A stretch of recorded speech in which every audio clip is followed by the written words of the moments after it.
ये तवक्को नहीं कर सकते कि वो आपको जो है वो कुछ डिलीवर करके देगा। उसको जो हुक्म आएगा वो करेगा। सही, जो हुक्म आएगा करेगा। तो हुक्म के गुलाम है ये। बताइए ना, मैं तो सवाल से मुझे पेन दे, मैं लिख के दूं आपको। ये हुक्म के गुलाम है। थी आज उसके बारे में जब टॉस भी हो रहा था तो दोनों टीमों के कप्तानों की यही राय थी कि ये पिच बैट्समैनों के लिए बड़ी आइडियल पिच है, और हमेशा से रावलपिंडी की पिच का बिहेवियर ऐसी रहा है। टेस्ट मैचेस हटा के जो shorter version white ball cricket में वो पिचेस जो हैं वो बैट्समैनों के लिए साजगार है। यहाँ पे कंसिस्टेंट बाउंस है। अगर आप कराची को इस्लामाबाद से कंपेयर करें या लाहौर को इस्लामाबाद से कंपेयर करें, पिंडी से सॉरी, ये बैटर पिच है और यहाँ पे गेंद फ्लाई करता है और ट्रेवल बहुत तेज करता है। आज कराची में यस आउटफील्ड तेज है लेकिन ऊंचा शॉट इतना ट्रेवल नहीं करता। यहाँ पे पिंडी में बहुत ज्यादा ट्रेवल करता है, तो ये बैट्समैनों के लिए तो आइडियल ग्राउंड है। तो रचिन रविंद्रा, ये जो खुर्रम कह रहे थे कि उसने ये नहीं कहा कि मेरा कौन सा नंबर है, तो जब टीम में आया चौथे नंबर पे वो आ गया। हमारे यहाँ तो नंबर्स का ही मसला है, हमारा कप्तान अगर ओपन नहीं करने आता। अगर आप उसकी ओपन करने की बात कर रहे हैं तो आपको याद होगा 2023 वर्ल्ड कप हमने इकट्ठा ही किया था। ये अच्छी फॉर्म में थे, इनको प्रमोट किया और इन्होंने आके ओपन के ऊपर भी रन्स किए। इनका जो ओरिजिनल नंबर है वो तो नीचे ही है, वो इनका जो सेट है, लेकिन हैविंग सेड दैट उस वक्त फॉर्म अच्छी थी, ओपन करवाई।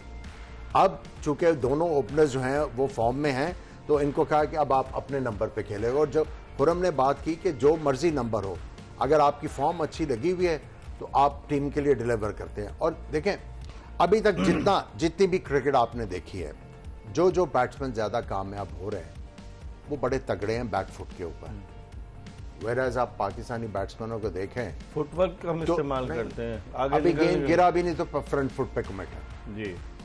जब तक हम लोग अपने डोमेस्टिक में पिचेस अच्छी नहीं करेंगे, और वह देखें आपकी जो क्लब क्रिकेट है उस पर तो बिल्कुल सब स्टैंडर्ड विकेट्स है ना, तो फिर आप बगैर देखे आगे ही जाओगे ना, आपने क्या टेक्निक वहां पे डेवलप करनी है। सो मेरी तो सजेशन नहीं है कि आप वापस जो है सीमेंट पिच के ऊपर आए, उसको थोड़ा सा खुरदरा बनाएं जहां पे गेंद टर्न भी हो, बाउंस भी हो, ताकि प्लेयरों को आइडिया हो कि क्रिकेट बैटिंग में बैकफुट भी है। और देखिए फ्रंट फुट के ऊपर एक ड्राइव है, बैक फुट के ऊपर बहुत पता नहीं कितनी शॉट है, बहुत सारे पुल परसेंटेज देखे ना। लेकिन जो जीएम डोमेस्टिक है वो नहीं तवज्जो दे पा रहे क्या इन पिचेस की तैयारी पे? माशाल्लाह से वो अब डायरेक्टर बन जाएंगे। देखिए बात सिंपल सी है कि एक ने सरवाइव करना है, एक ने डिलीवर करना है। जो सर्वाइवर है उससे आप ये तवक्को नहीं कर सकते कि वो आपको जो है वो कुछ डिलीवर करके देगा। उसको जो हुक्म आएगा वो करेगा। सही, जो हुक्म आएगा करेगा। तो हुक्म के गुलाम है ये।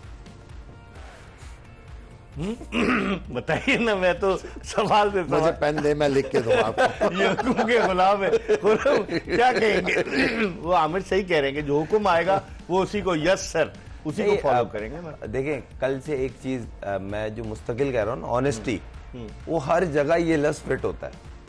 अगर आप ऑनेस्टी दिखाएंगे तो ये सब चीजें हर चीज में बेटरमेंट दिखेगी। कहने का मकसद ये बददियानत है। अगर ऑनेस्टी को दियानतदारी के आप अपना अच्छा सा काम नहीं कर रहे, इसका मतलब बददियानत ही हो है ना। ये कुछ और लफ्ज़ कह लें। अगर मैं अपना यहाँ बैठ के मैं बोलूँ पाकिस्तान टीम क्या खेल रही है, बाबर आजम ने आग लगा दी, बोलेंगे ओ भाई क्या चूरन बेच रहे हो।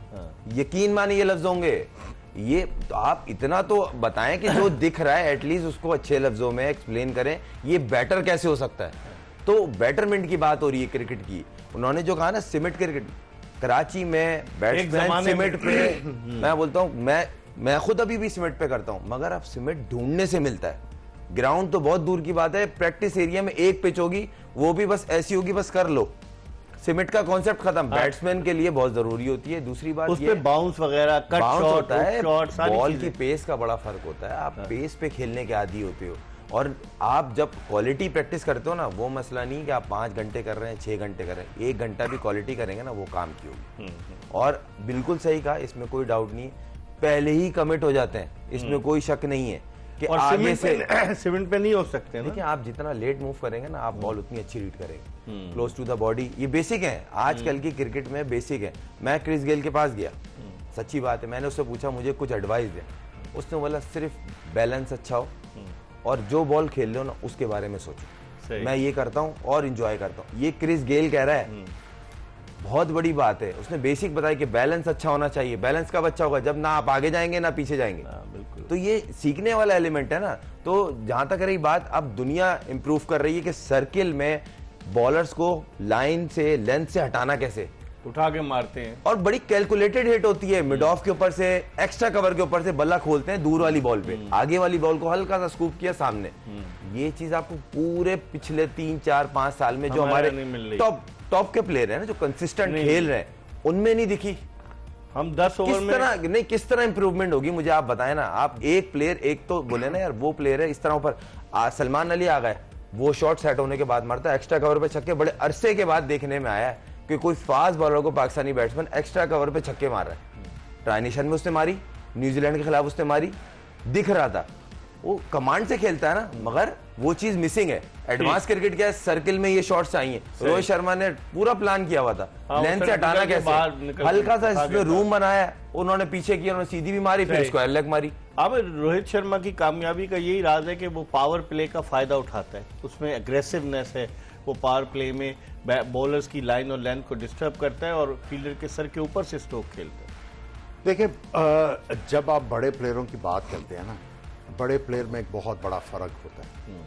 बड़ा प्लेयर और बहुत बड़ा फर्क वो ये है कि बड़े प्लेयर को गंदे गेंद की जरूरत नहीं है स्कोर करने की, वो अच्छे गेंदों पर रन करता है। सही, बहुत बड़ी एग्जांपल।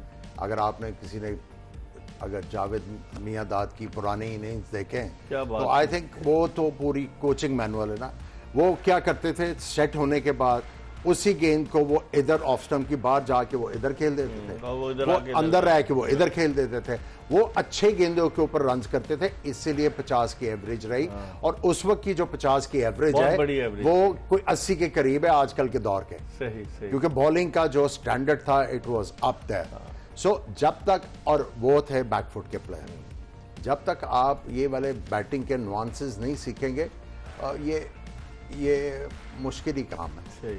जावेद मियांदाद की आमिर सुहेल ने बात की। जावेद मियांदाद अपने वालिद मियांदाद नूर मोहम्मद मरहूम के हमरा मुस्लिम जिमखाना कराची के ग्राउंड पे जाते थे, छोटे से थे, और वहाँ पर वो सिर्फ फील्डिंग किया करते थे। उन्होंने अपनी ऑटोबायोग्राफी में लिखा है कि वो फील्डिंग किया करते थे। और कराची में जो लाइट हाउस सिनेमा है उसके पास एक क्लब होता था। जब उन्होंने क्रिकेट शुरू की तो उस क्लब का नाम क्या था, 1 लाख क्रिकेट क्लब।